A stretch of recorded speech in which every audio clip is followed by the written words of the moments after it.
Hace unos años, cuando aún vivía en el pequeño pueblo donde crecí, me encontré con algo que todavía me cuesta asimilar. Era una de esas noches en las que el silencio es tan denso que parece envolverlo todo. Estaba en mi habitación, leyendo un libro, cuando mi teléfono sonó. Era mi amigo Carlos, uno de esos tipos que siempre tienen un plan o una idea loca. Carlos me propuso ir a la vieja fábrica abandonada a las afueras del pueblo. Decía que había escuchado rumores sobre luces extrañas y sonidos que salían del lugar. Al principio dudé. Ya sabes cómo son esas historias. Siempre hay alguien que asegura haber visto algo, pero nunca hay pruebas. Sin embargo, Carlos insistió tanto que terminé cediendo. Nos encontramos en la plaza del pueblo. Carlos estaba acompañado de Marta y Luis, quienes también habían oído los rumores y querían comprobar si había algo de cierto en ellos.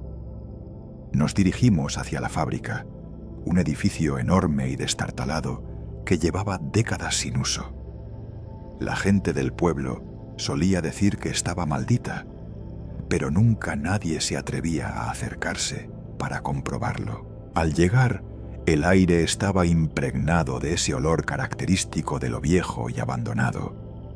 La entrada principal estaba bloqueada con tablones de madera, así que tuvimos que rodear el lugar hasta encontrar una ventana rota por la que pudimos colarnos. Una vez dentro, la oscuridad era casi total, iluminada solo por las linternas que llevábamos. El interior de la fábrica era un laberinto de pasillos y habitaciones vacías. Las paredes estaban cubiertas de grafitis y el suelo crujía bajo nuestros pies. Avanzamos con cautela, hablando en susurros para no romper el silencio sepulcral que nos rodeaba.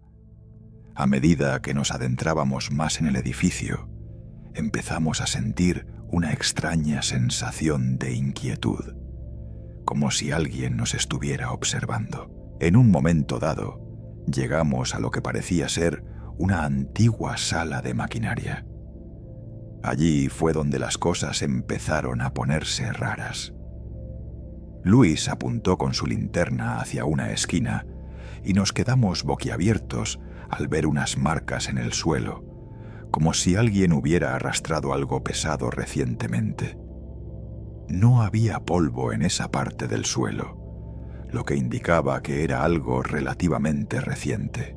Mientras examinábamos las marcas, escuchamos un ruido sordo proveniente del piso superior. Era un sonido metálico, como si algo grande se hubiera caído. Nos miramos unos a otros, tratando de decidir si debíamos subir a investigar o salir corriendo de allí. Al final, la curiosidad pudo más y decidimos subir. La escalera chirrió bajo nuestro peso mientras ascendíamos al siguiente piso. Al llegar arriba, el aire era más frío y se sentía una ligera corriente que parecía venir de ninguna parte. Las luces de nuestras linternas apenas rasgaban la oscuridad. Caminamos por el pasillo hasta encontrar una puerta entreabierta. Al empujarla, la puerta se abrió con un gemido que resonó en el silencio. Dentro había una especie de oficina con muebles viejos cubiertos de polvo.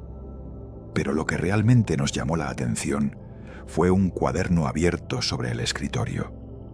Las páginas estaban llenas de anotaciones escritas con una letra apretada y nerviosa.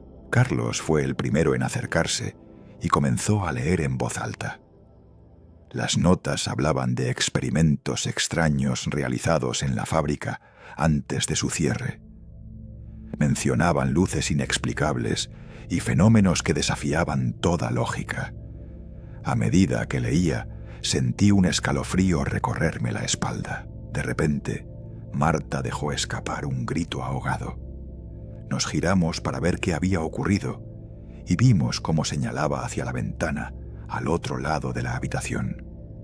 Afuera, en la oscuridad del patio trasero de la fábrica, Había una figura inmóvil observándonos.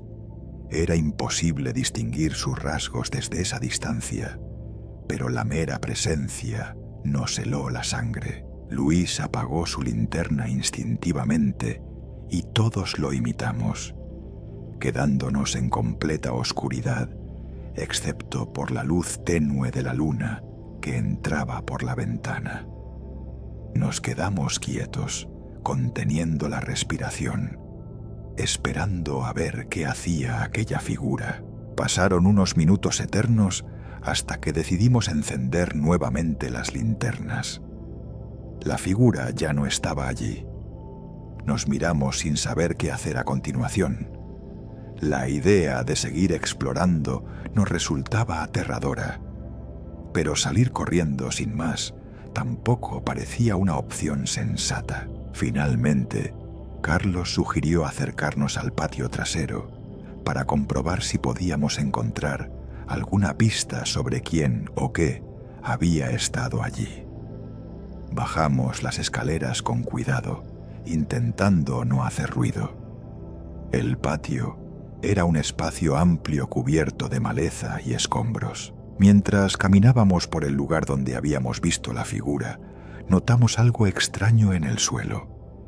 Más marcas como las del interior del edificio, pero estas parecían frescas, como si alguien las hubiera hecho recientemente. Luis se agachó para examinarlas más de cerca y descubrió algo aún más inquietante: un rastro de huellas que se adentraban en el bosque cercano a la fábrica.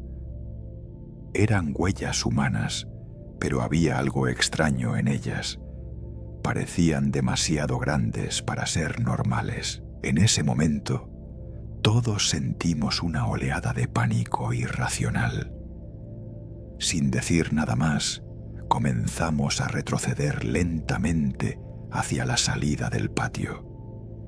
El silencio se había vuelto opresivo y cada pequeño sonido nos hacía saltar. Cuando alcanzamos el borde del bosque, escuchamos nuevamente ese ruido metálico detrás de nosotros. Esta vez era más fuerte y parecía acercarse rápidamente. Sin pensarlo dos veces, echamos a correr por el camino de vuelta al pueblo. No paramos hasta llegar a la plaza donde habíamos comenzado nuestra aventura. Allí nos detuvimos para recuperar el aliento y tratar de entender lo que habíamos experimentado. Nadie decía nada, solo nos mirábamos con incredulidad y temor. Con el tiempo, intentamos racionalizar lo ocurrido aquella noche en la fábrica abandonada. Quizás había sido solo nuestra imaginación, alimentada por los rumores y el ambiente inquietante del lugar. O tal vez alguien más había estado allí jugando con nosotros. Lo único cierto es que nunca volvimos a acercarnos a ese sitio maldito. Y aunque las marcas y las huellas podrían tener una explicación lógica, ninguno de nosotros quiso averiguarlo realmente. Lo dejamos así, como uno de esos misterios sin resolver que a veces es mejor no desentrañar. Desde entonces he tratado de olvidar aquella noche, pero cada vez que paso cerca del lugar o escucho algún ruido extraño en la oscuridad, no puedo evitar recordar esa figura observándonos desde el patio trasero de la fábrica abandonada.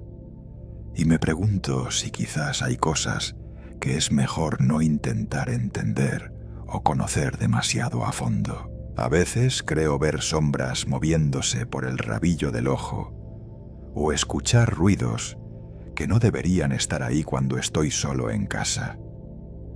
Tal vez sea solo mi mente jugándome malas pasadas después de aquella experiencia inquietante. Sea como sea, aprendí algo importante esa noche. Hay lugares donde es mejor no adentrarse demasiado profundo, porque nunca sabes qué podrías encontrar al otro lado del misterio.